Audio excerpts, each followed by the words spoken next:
Jake Morrison stepped off the transport ship and looked around at the strangest place he had ever seen. The Galactic Xenobiology Academy stretched out before him like something from a dream. Tall crystal towers reached up into the purple sky. Of Kepler 442b, strange plants with silver leaves swayed in the alien breeze.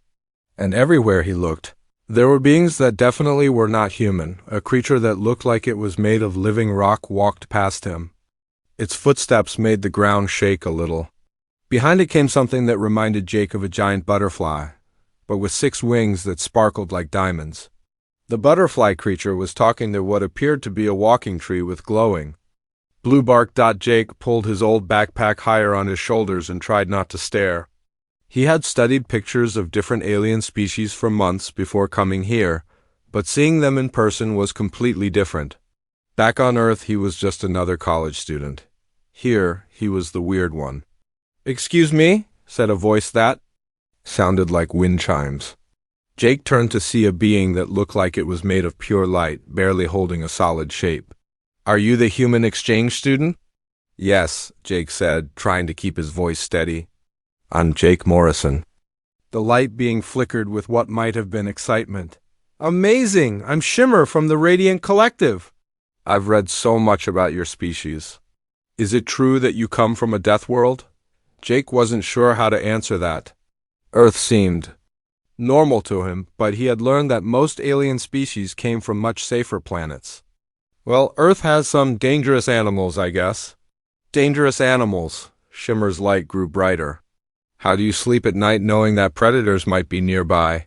Before Jake could explain that most humans lived in cities where the biggest predator was maybe a stray dog, another voice interrupted them. "Please don't frighten our new student on his first day."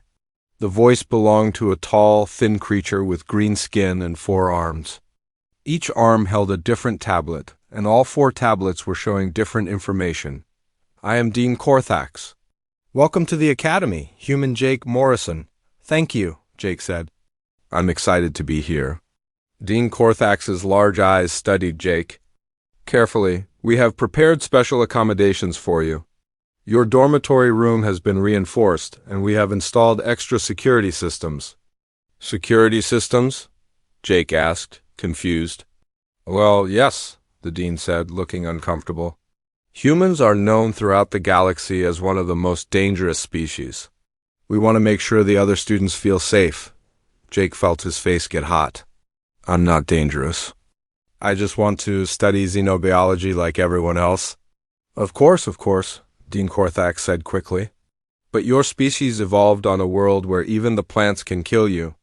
Your reflexes, your strength, your ability to function under stress, these things are far beyond what most species can handle. We simply want to be careful." Shimmer floated closer to Jake. "Is it true that humans can run for hours without stopping? And that you can heal from wounds that would kill most species?" "I don't know," Jake said honestly. "I've never really thought about it. I mean, yeah, I run cross-country back home, but lots of humans do that." This seemed to amaze both Shimmer and Dean Corthax.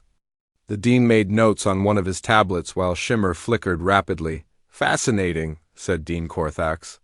"Cross-country running is considered an extreme sport on most worlds. Only specially trained athletes attempt such feats." Jake was starting to understand why the other students kept staring at him. As Dean Corthax led him across the campus, Jake noticed that conversations stopped when he walked by. Some aliens moved away from him. Others watched him with the kind of fascination people might show a tiger at the zoo. The dormitory building was unlike anything Jake had ever seen.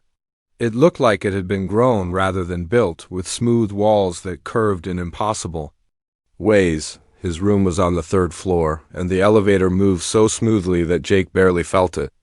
"Your room," Dean Corthax announced, opening a door with one of his 4 hands while still typing on his tablets with the other 3. Jake stepped inside and stopped. The room was huge. The walls were thick enough to withstand explosions. The windows were made of some kind of super strong material. Even the furniture looked like it could survive a war. "This is way too much," Jake said. "I just need a normal room." "This is for everyone's peace of mind," Dean Corthax explained. Your strength could accidentally damage normal furniture. And if you were to have a nightmare or a stress reaction— I don't have violent nightmares, Jake protested. Perhaps not, the dean agreed.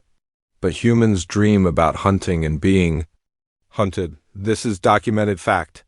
Your sleep patterns show the same brain activity as when you are fighting for your life. Jake sat down on the reinforced bed, which was actually quite comfortable. He was beginning to realize that his reputation had come here before him. To these aliens, humans weren't just another species, they were legends. Scary legends. When do classes start? He asked. Tomorrow morning, Dean Korthak said. Your first class is Advanced Predator Studies with Professor Vexhai. It seemed like an appropriate placement for someone with your background. After the dean left, Jake unpacked his few belongings. He had brought pictures of his family, some books, and his favorite hoodie from his university back home. Everything seemed so normal and human in this alien room. That evening, Jake went to the dining hall for dinner. The place was enormous, with sections designed for different types of aliens. There were pools for the aquatic species, crystal formations for the rock-like beings, and hanging gardens for the plant-based creatures. Jake got in line at what looked like the closest thing to a normal cafeteria. The food was strange, but not too bad. He found an empty table and sat down with his tray. Within minutes, he had an audience. Aliens from a dozen different species gathered around his table, all of them staring at him eat. Is it true that humans can eat almost anything? Asked a small, fuzzy creature with big eyes. Do you really have teeth designed for tearing meat? Asked another alien that looked like a walking flower. Can you actually digest poisons that would kill other species? Asked a third. Jake looked down at his dinner, which appeared to be some kind of vegetable stew with bread. I'm just eating regular food, he said. But you could eat meat, couldn't you? The flower alien pressed. Raw meat? Well, yeah, I guess, Jake admitted. Humans are omnivores. We eat plants and meat. This caused excited chatter among his audience. The fuzzy creature took notes on a small device. The flower alien leaned back like Jake had just admitted to being able to breathe fire. Incredible, whispered a tall, thin alien with silver skin. A species that can derive nutrition from other living beings. Most species do that, Jake pointed out. Even plants get nutrients from soil, and soil is made from dead things. Yes, but you actively hunt and consume other creatures, the silver alien said. This is predatory behavior. Jake was starting to feel like he was in a nature documentary. Do any of you eat meat? He asked. The aliens looked at each other uncomfortably. Finally, the silver one spoke up. The Korthaks sometimes consume small insects, but only when they are already dead from natural causes, and only after holding a ceremony to honor the insect's life. We eat fruit that has fallen naturally from trees, said the flower alien. But we would never harm a plant to take its fruit. Jake realized he was looking at beings from worlds where violence was so rare that eating a hamburger seemed like an act of barbarism. No wonder they were scared of him. Look, he said gently, humans aren't monsters. Yes, we evolved on a tough planet, and yes, we can be dangerous if we need to be. But most of the time, we're just trying to get along like everyone else. The aliens nodded, but Jake could see they weren't entirely convinced. To them, he was a predator trying to convince prey that he was harmless. And maybe, he thought, that's exactly what he was. As he finished his dinner and headed back to his reinforced room, Jake wondered what tomorrow's class would bring. Advanced Predator Studies sounded like it might be interesting. He just hoped he wouldn't be the most dangerous thing in the classroom. Jake woke up early the next morning, excited and nervous about his first class. He had dreamed about home, about running through the woods behind his house where he used to see deer and the occasional bear. When he told some aliens about this dream at breakfast, they looked at him like he had described a nightmare about swimming in lava. The Advanced Predator Studies classroom was in the Academy Science Building. Jake arrived a few minutes early and chose a seat near the back. He hoped to avoid attention, but that plan failed immediately. As other students filed in, they all noticed him. Some whispered to each other. Others just stared. Jake's desk partner turned out to be one of the most delicate-looking beings he had ever seen. She appeared to be made of living flower petals in shades of soft pink and lavender. When she moved, she gave off a gentle, sweet smell like a spring garden. "Hello," she said in a voice like a gentle breeze. "I am Bloom, from the garden world of serenity. You must be the human student everyone is talking about." "I'm Jake," he said, trying to smile in a way that wouldn't show his teeth. He had learned at breakfast that his canine teeth made many aliens uncomfortable. "Nice to meet you." Bloom settled into her seat, which seemed to be designed specifically for her plant-like body. "I have never seen a predator species before," she admitted. "Are you planning to study us?" "Study you?" Jake asked, confused. "To learn our weaknesses," Bloom explained. "For hunting purposes." Jake stared at her. "I'm not going to hunt anyone. I'm here to learn about biology, just like you." Bloom looked relieved but still nervous. "Forgive me. On my world, we only know about predators from stories. They are like the monsters in your fairy tales." Before Jake could explain that humans had fairy tales too, and that the monsters in them were usually nothing like real predators, the classroom door opened. Professor Vexhai entered, and Jake got his first look at a Catherian. The professor looked like a cross between a praying mantis and a scholar. He was tall and thin, with 4 arms and large compound eyes. He wore what appeared to be academic robes, and he carried several thick books under his arms. When he moved, he did so with careful, precise motions. "Good morning, class," Professor Vexhai said. His voice was crisp and clear, with a slight clicking sound between words.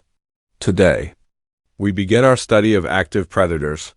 These are species that actively hunt other living beings for survival." Jake noticed that several students shifted uncomfortably in their seats. A few glanced at him. "Now," the professor continued, "I know that many of you come from worlds where predation is rare or unknown. This can make the subject disturbing.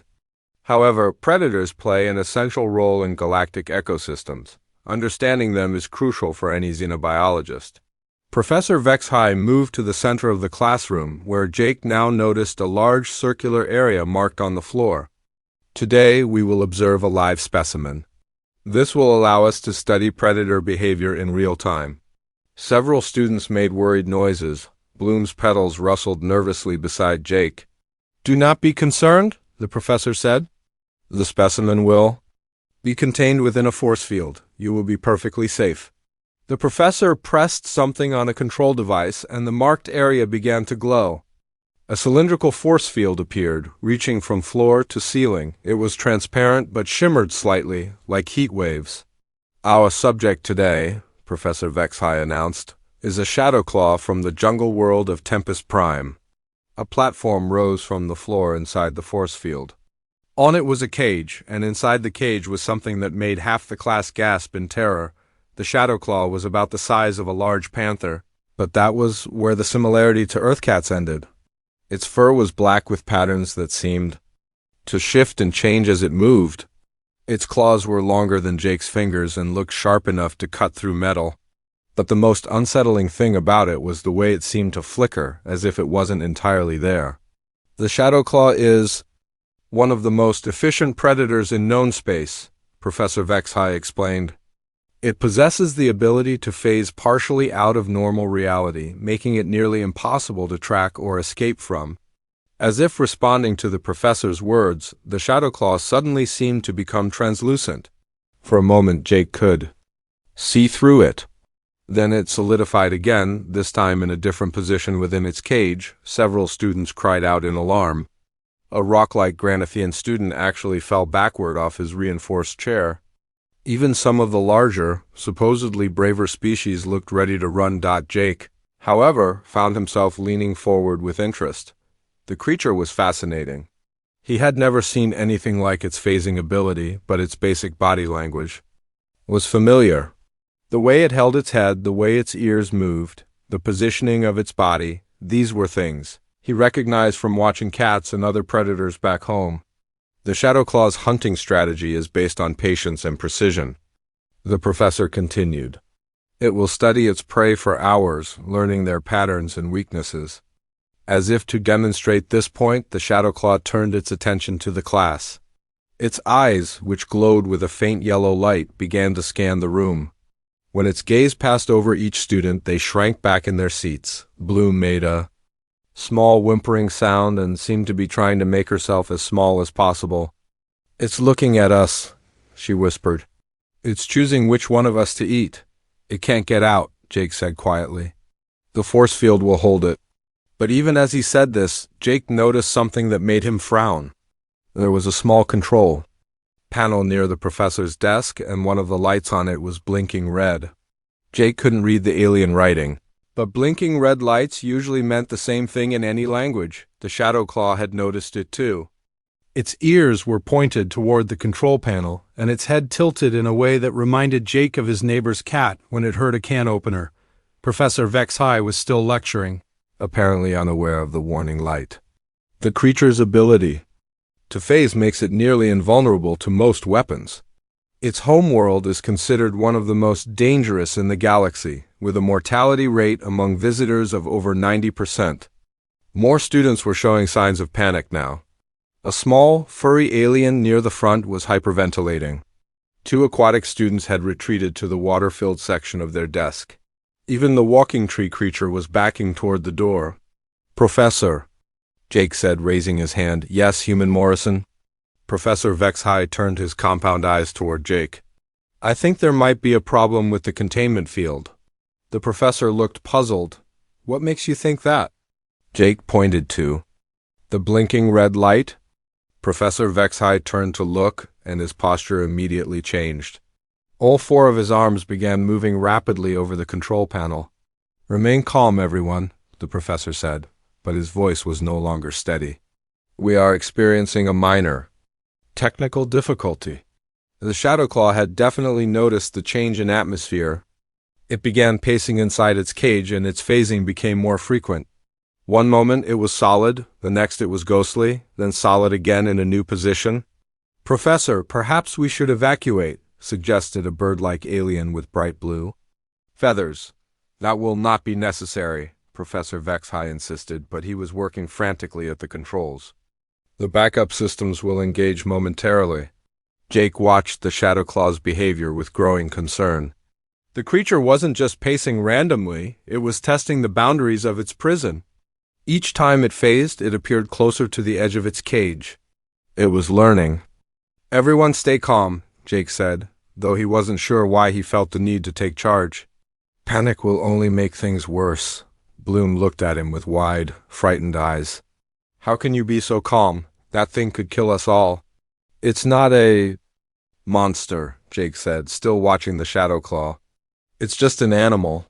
A very smart, very dangerous animal, but still just an animal." The Shadow Claw paused in its pacing and looked directly at Jake. For a moment, Predator and human stared at each other across the space between them. Jake felt something he hadn't expected: recognition. Not friendship or understanding, but acknowledgement that passes between 2 beings who both know what it means to hunt and be hunted. Then the force field flickered and went out completely. The Shadow Claw phased out of its cage and materialized in the center of the classroom, free, and very unhappy about having been imprisoned. The panic that followed was immediate and overwhelming. Students screamed and ran for the exits, crashing into each other in their desperation to escape. Chairs were overturned. Desks were abandoned.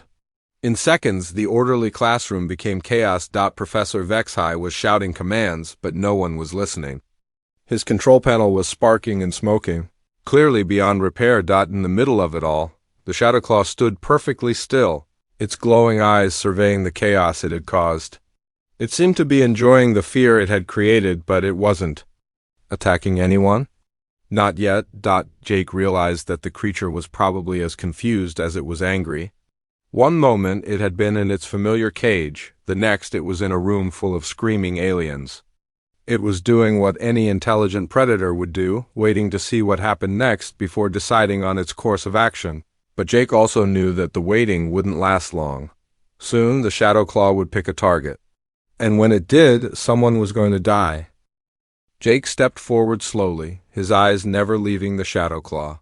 Around him, the classroom had turned into complete chaos. Students were pushing and shoving to get through the doors. Some of the smaller aliens were being trampled in the rush. Professor Vexhai was still frantically trying to fix his broken control panel, all four of his arms moving at once. The Shadowclaw watched the panic with what looked like amusement. Its tail swished back and forth and its ears rotated to track the sounds of fleeing students. Jake could see the creature calculating, deciding which target would be easiest to catch. Then disaster struck. Luna, a young Celestian student who looked like she was made of living starlight, tripped over an overturned chair. She fell hard, her light flickering with pain and fear. She tried to get up, but her leg was hurt. She could only crawl toward the exit, moving much too slowly. The Shadowclaw's head snapped toward Luna immediately. Its eyes focused on her with laser intensity. Jake saw the creature's muscles coil as it prepared to spring. This was what it had been waiting for, an injured target that couldn't run away. Jake didn't think. He just moved. He ran directly toward the Shadowclaw, putting himself between the predator and Luna. Every instinct should have told him to run the other way. But those weren't the instincts that kicked in. Instead, something deeper took over, something that came from thousands of years of human ancestors who had survived by facing down saber-toothed cats, cave bears, and wolves. "Hey!" Jake shouted, spreading his arms wide to make himself look bigger. "Over here!" The Shadowclaw paused, surprised. In its experience, prey animals ran away from danger. They didn't run toward it. Jake planted himself firmly between the predator and Luna, who was still crawling desperately toward the door. He made himself as tall as possible, standing straight with his shoulders back. Most importantly, he looked the Shadowclaw directly in the eyes. On most worlds, direct eye contact with a predator was considered either stupid or suicidal. But Jake's grandfather had taught him about dealing with dangerous animals during their camping trips in the mountains. "Never look away first," the old man had said. "The moment you break eye contact, you become prey." The Shadowclaw tilted its head, studying this strange creature that dared to challenge it. Jake could see intelligence in those glowing yellow eyes. This wasn't a mindless killing machine. It was a smart predator trying to figure out what Jake was. "Easy," Jake said, keeping his voice low and steady. "Nobody needs to get hurt here." Behind him, he could hear Luna still trying to crawl to safety. Her light was getting dimmer, which he figured meant she was getting weaker. He couldn't let the Shadowclaw get past him. The predator took a step forward. Jake didn't back down. Instead, he took a small step forward too, maintaining the distance between them. This seemed to confuse the Shadowclaw even more. "That's right," Jake said softly. "I'm not running. I'm not hiding. We're just two predators having a conversation." Professor Vexhai finally looked up from his broken controls. When he saw Jake facing down the Shadowclaw, his compound eyes went wide with terror. "Human Morrison," the professor called out. "Move away from the creature immediately." "You don't understand how dangerous it is?" But Jake did understand. That was exactly the point. He understood that the Shadowclaw was confused and scared, just like everyone else in the room. It had been taken from its home and put in a cage, then suddenly freed into a room full of screaming aliens. The creature was acting on instinct. But it wasn't truly aggressive yet. It was defensive. "Professor," Jake said, never taking his eyes off the Shadowclaw, "stop shouting. Loud noises are making it more nervous." "Nervous?" Professor Vexhai's voice cracked. "That creature doesn't get nervous. It's an apex predator." "Everything gets nervous," Jake replied calmly. "Look at its ears. They're flicking back and forth, trying to track all the sounds. Look at how it keeps glancing at the exits. It wants to leave just as much as everyone else wants it gone." The Shadowclaw's ears did exactly what Jake had described, swiveling to track sounds from around the room. Its body language showed tension, but not the kind of tension that came from preparing to attack. It was the tension of an animal that didn't understand its situation. Jake slowly reached into his backpack with one hand, moving very carefully so he wouldn't startle the creature. The Shadowclaw's eyes tracked his movement, but it didn't attack. "What are you doing?" Professor Vexhai whispered. "Building trust," Jake said. He pulled out his lunch, a sandwich his dormitory had packed for him. The bread was some kind of alien grain, but the filling was actual meat from Earth. It had been specially imported for him at great expense. Jake unwrapped the sandwich with slow, deliberate movements. The smell of Earth meat filled the air, something completely foreign to this world. The Shadowclaw's nostrils flared as it caught the scent. "I'm not going to throw this to you," Jake told the creature. "I'm not trying to feed you or bribe you. I just want you to know that I have resources. I'm not desperate." He tore off a small piece of the sandwich and set it on the floor beside him, not as an offering to the Shadowclaw, but as a demonstration. In the language of predators, it was a sign of confidence. Only a creature that was secure in its position would waste food. The Shadowclaw sniffed the air again. Its posture began to relax slightly. The coiled tension in its muscles eased just a little. "You see?" Jake said, addressing the few students who were still in the room, too frightened to move. "It's not a monster, it's just confused. On its home world, it would have established territory by now. Here, it doesn't understand the rules." Luna had managed to crawl most of the way to the door. Other students were helping her now, pulling her to safety. Jake felt relief that she was out of immediate danger, but he couldn't let his guard down yet. The Shadowclaw noticed Luna's escape, but it didn't try to pursue her. Instead, it continued to study Jake with growing interest. This human was unlike any creature it had encountered before. "It keeps looking at the corners of the room," Jake observed, speaking to Professor Vexhai but keeping his voice calm and steady. In the wild, predators like to have their backs protected. Being in the open makes them feel vulnerable. "How do you know all this?" the professor asked, amazement overriding his fear. "My grandfather taught me," Jake said. "He used to say that all predators speak the same basic language, even if they come from different worlds." Jake began to move very slowly toward one corner of the classroom. Not directly toward the Shadowclaw, but at an angle that would allow the creature to move to the corner if it wanted to. He was offering it a chance to feel more secure. The Shadowclaw watched him carefully, then began to move as well. It didn't follow Jake exactly, but it moved toward the corner he had indicated. Once there, it settled down with its back against the wall, visibly more relaxed. "Incredible," Professor Vexhai breathed. "You're actually communicating with it." "Not really," Jake said. "I'm just showing it that I understand what it needs. Respect in space, that's all most predators want."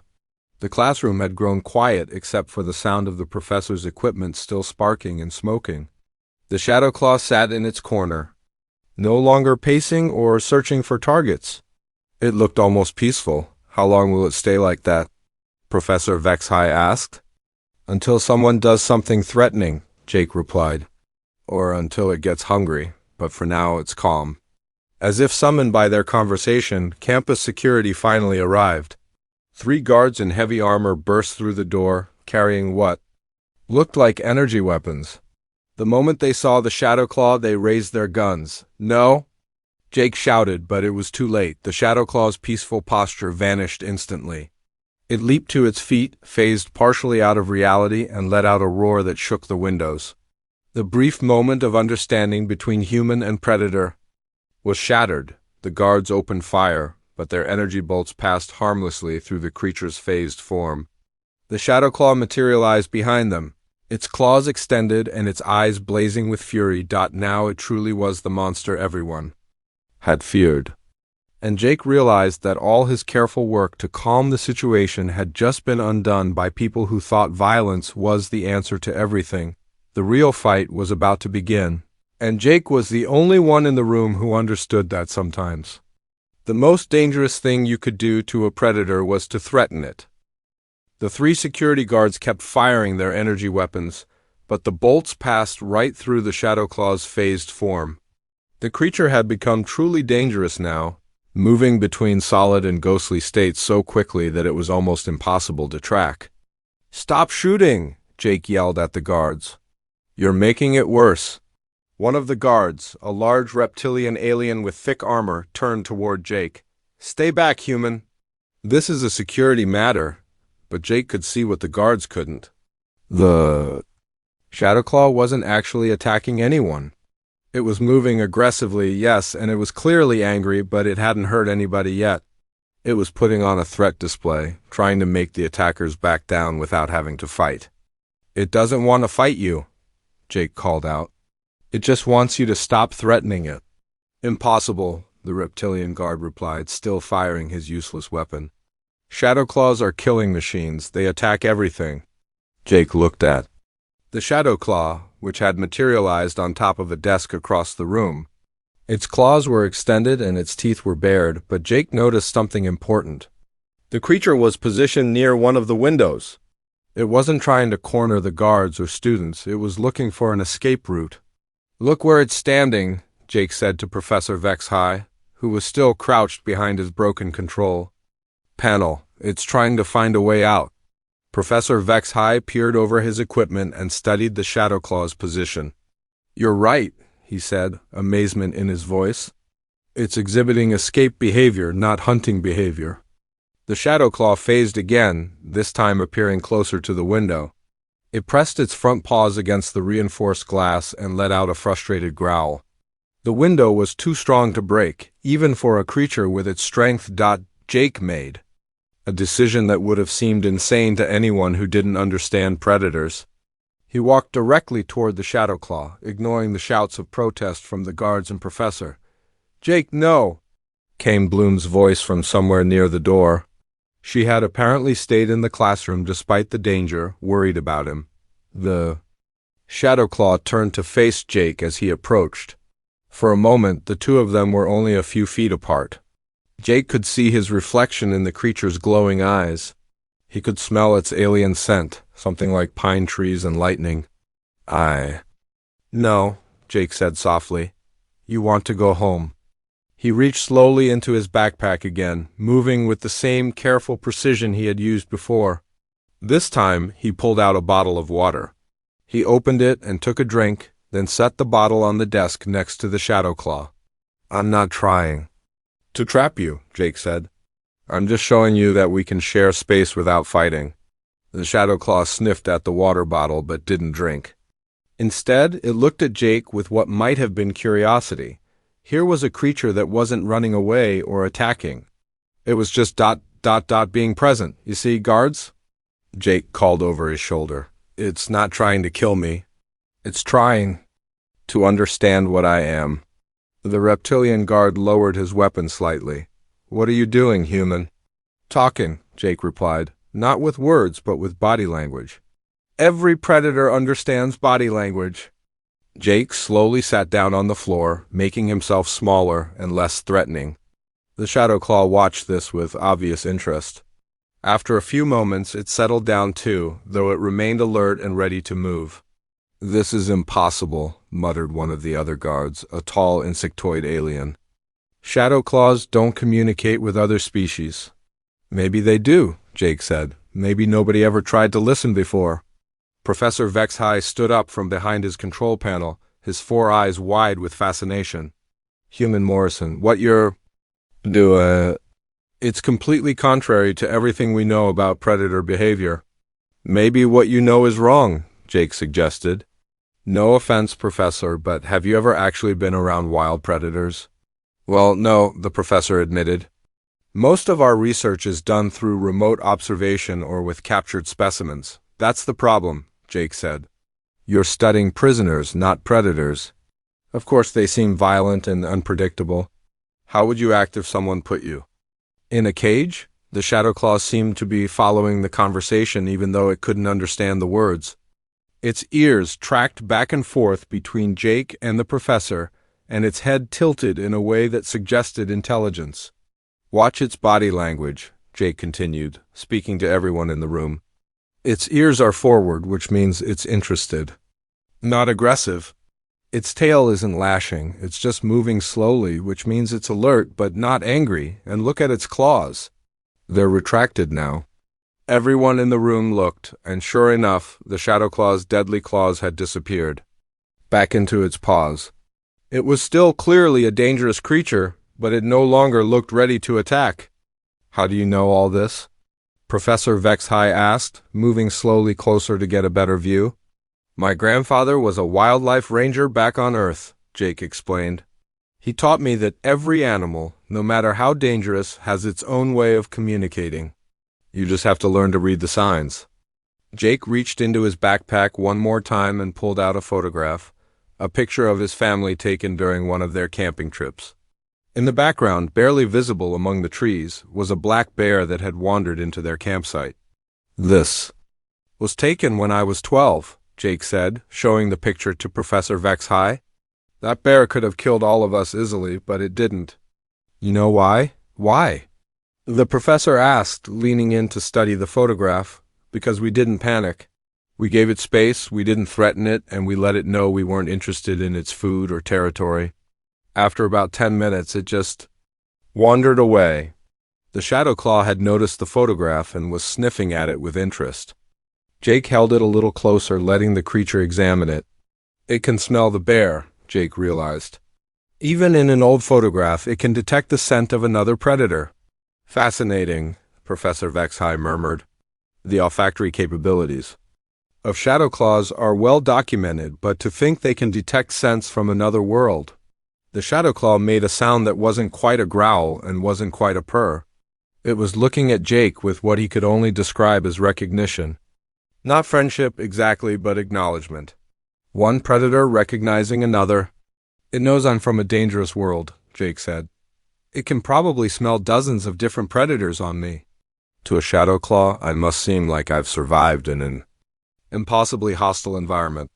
Which you have, said Bloom, who had crept closer during the conversation.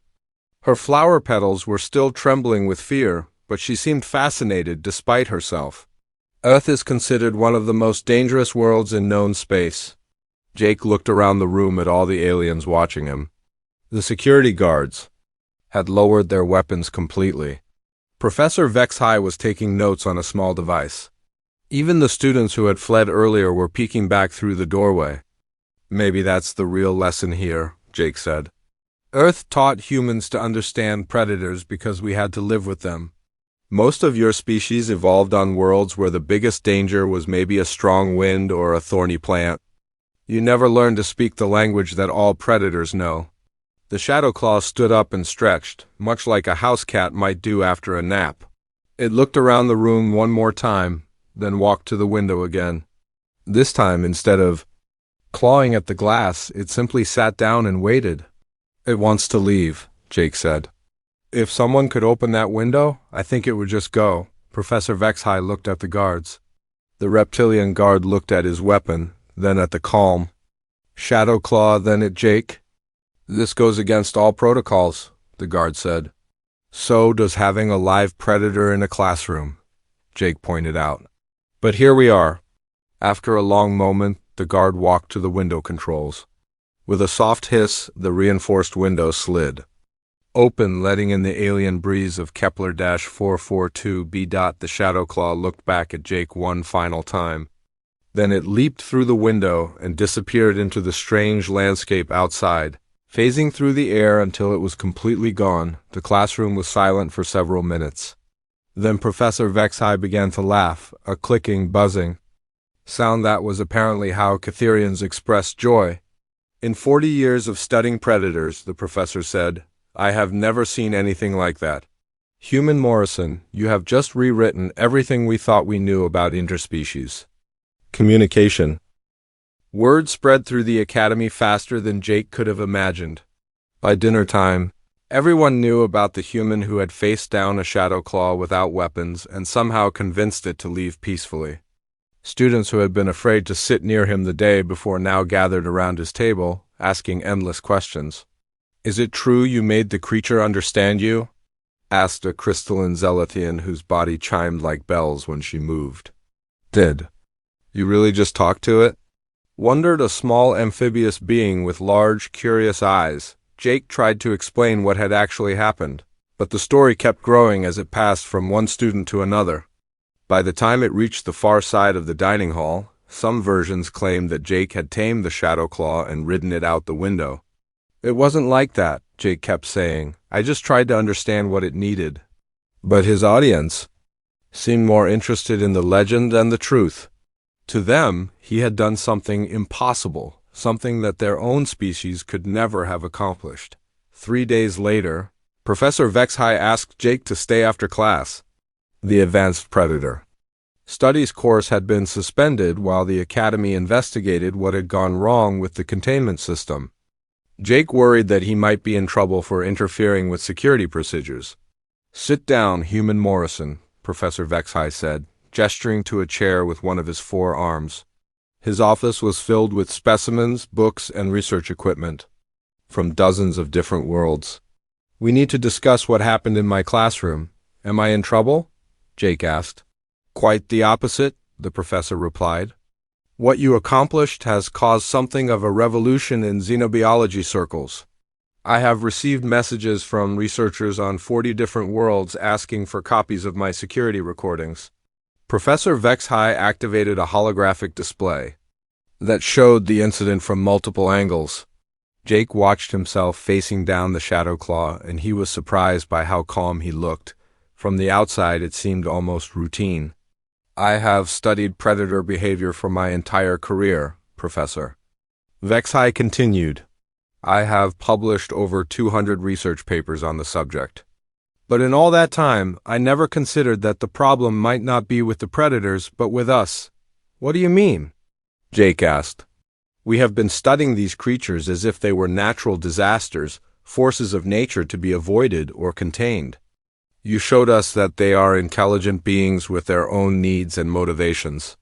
The professor pulled up another hologram, this one showing brain scans and behavioral charts.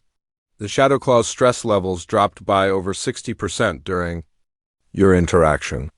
Its aggressive hormones returned to normal ranges. You achieved in minutes what our best animal psychologists have never managed to accomplish. Jake looked at the data, trying to understand what it meant. "I just treated it like any other scared animal." "But that's exactly the point," Professor Vexhai said excitedly. "Most species in the galaxy evolved on worlds where large predators don't exist. We have no instinctive understanding of how to interact with them." "You do." The professor stood up and began pacing around his office, his 4 arms gesturing as he spoke. "Humans are the only known species that evolved alongside apex predators and survived. More than survived, you learned to coexist with them. This gives you abilities that we never even knew existed." Jake thought about his childhood camping trips with his grandfather. At the time, they had seemed like normal family activities. Now he was beginning to understand that what felt normal to him was actually extraordinary.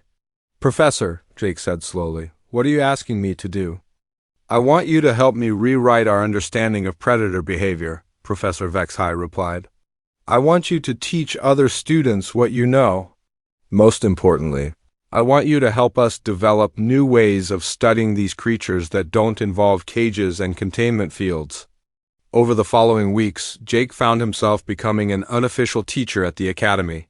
Students from all different species came to him with questions about animal behavior. He taught them how to read body language, how to project calm confidence, and how to recognize the difference between genuine aggression and defensive posturing. Bloom became one of his most dedicated students. Despite being from a world where the most dangerous creature was a mildly irritated butterfly, she had a natural empathy that made her surprisingly good at understanding animal psychology. "The secret is not to think of them as monsters," Jake explained to a group of students gathered in the Academy's garden. "Every animal, no matter how dangerous, is just trying to survive and be comfortable." A young Granathian raised one of his rocky arms. "But what about animals that hunt other intelligent species?" "Most predators don't hunt for fun," Jake replied. "They hunt because they need food or because they feel threatened. If you can provide safety and remove the threat, most predators would rather conserve their energy than fight." As word of Jake's method spread, researchers from other institutions began visiting the Academy. Some came to study him, others came to challenge his ideas. A few arrived convinced that humans were simply naturally violent and that Jake's success was based on intimidation rather than communication. Dr. Krell, a prominent predator specialist from the Central Galactic University, was one of the skeptics. He was a tall, thin alien with gray skin and cold, calculating eyes. "Your techniques may work with confused, captive animals," Dr. Krell told Jake during a formal debate in the Academy's main auditorium. "But they would be useless against a truly wild predator in its natural environment." "Maybe," Jake admitted. "But maybe the problem isn't with wild predators. Maybe the problem is with how we think about them." "Elaborate," Dr. Krell said, his tone suggesting he didn't expect a satisfactory answer. Jake stood up and walked to the center of the stage. The auditorium was packed with students and faculty from across the academy, all waiting to hear how he would respond. "Every species here tonight evolved on worlds where cooperation was more important than competition," Jake began.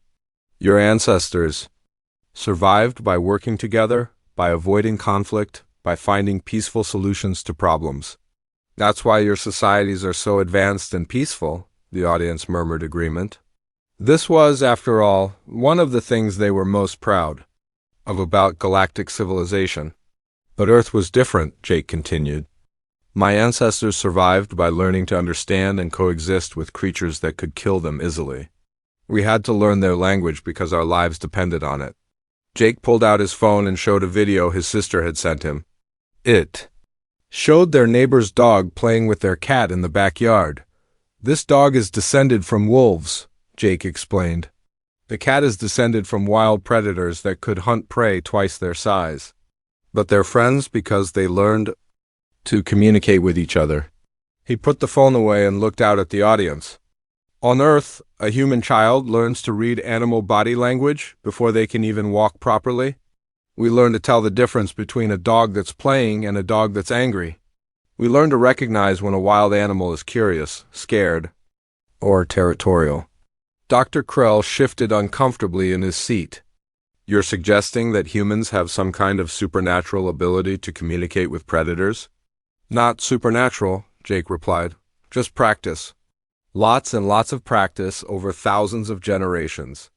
After the debate, Dean Corthax approached Jake with a formal proposal. The Academy wanted to create a new department, Interspecies Communication Studies, with Jake as its head. "We believe you could revolutionize how the galaxy approaches wildlife management," the dean explained. "Instead of containment and control, you could teach cooperation and understanding." Jake was overwhelmed by the offer. A few weeks ago, he had been just another exchange student trying not to scare his classmates. Now he was being asked to lead an entire department. "I'll need help," Jake said finally. "I know about Earth animals, but there are thousands of species throughout the galaxy. I'll need experts from every world." "You'll have whatever resources you need," Dean Corthax assured him. 6 months later, Jake stood in front of his first official class as a professor. The room was full of students from dozens of different worlds, all eager to learn what the human Deathworlder could teach them about predators. In the corner of the classroom, behind a much more sophisticated containment field, sat a young Shadowclaw. Not the same one from that first day. This one had been rescued from illegal traders and was being rehabilitated before being returned to its homeworld. The creature watched Jake with intelligent eyes as he began his lecture. It wasn't afraid of him, and he wasn't afraid of it. They understood each other in the ancient language that all predators shared, the language of respect. "Today," Jake told his students, "we're going to learn that the most dangerous thing in the galaxy isn't a predator. It's fear, and the best weapon against fear is understanding." As he spoke, the young Shadowclaw settled down comfortably in its enclosure. It had learned, as its ancestor had learned months before, that some humans could be trusted.